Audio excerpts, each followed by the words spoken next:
Writing Project 3 is a culmination of the research we've been doing all semester.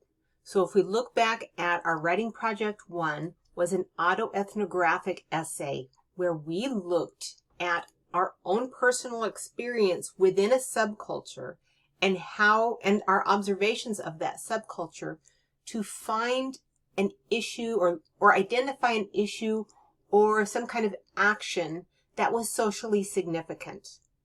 We were the experts, the main experts in that type of research.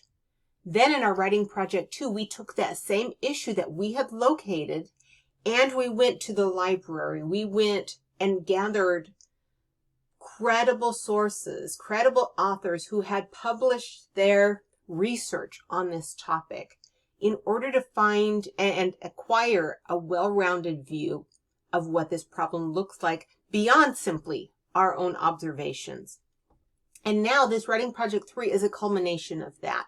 Now that we have gathered what we have known, kind of analyzed what we have known, and gathered more research on what this problem or phenomenon looks like, we are going to write up a problem analysis essay for an intended audience of our choice.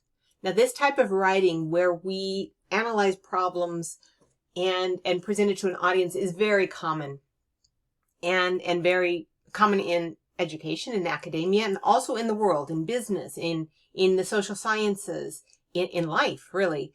And so this is a great practice in that. And for this essay, just looking through the overview right here,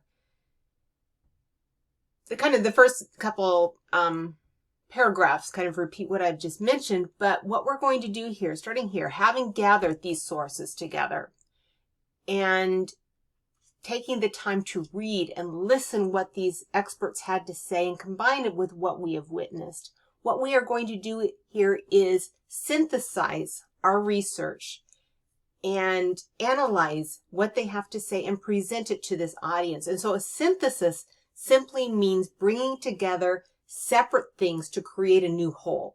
So we are bringing together our research, all of these different authors and experts who have written on this issue, and even our experience if it's relevant.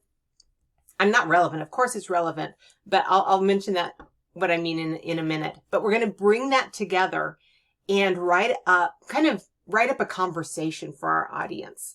And where we're going to describe to our audience, what the issue is, what the phenomenon or action is, how these different sources agree on certain points, where they may disagree, how they, come at it with different types of evidence, and kind of describe the problem based on our listening to what these other people have to say. And then we're going to present it to an audience. So here, the purpose and goal here is to convince an intended Arizona audience. So we are going to pick an audience, and that audience is going to be someone that we think would benefit from knowing that this problem exists. It would be someone who does not think it exists. Remember, we don't need to persuade the choir. We don't need to preach to the choir. We are going to pick an audience who might not believe that this situation exists, that this phenomenon or this issue exists, or they would benefit from learning that it existed, or your subculture would benefit from the resources that this audience has and would provide if they believed that this issue existed. And so we're going to convince our Arizona audience. It's going to be an audience in Arizona that we are going to convince that this issue exists through synthesizing this problem analysis and depicting what it looks like and kind of compelling them to act or respond in some way. And so I kind of stumbled over my earlier comments on bringing in your personal experience, and you have the choice to also incorporate your personal experience in this essay. A lot of formal research essays do not allow for personal experience, but this one I will, but it is going to be up to you and your determination on whether you feel that your personal experience would strengthen your argument to your intended audience. Because some audience might not want to hear personal experience. They might only want to hear from research and experts and scholarship. But others, you know, might be more persuaded by personal experience as well. And so that's up to you. But read over this depiction or the instructions here, and then look over. You're only asked to include at least 4 of your sources from your synopsis. You can use all 5 if you want, but you have to use at least 4.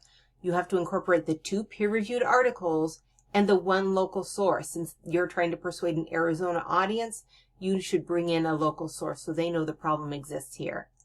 And the length is going to be about 1,000 words.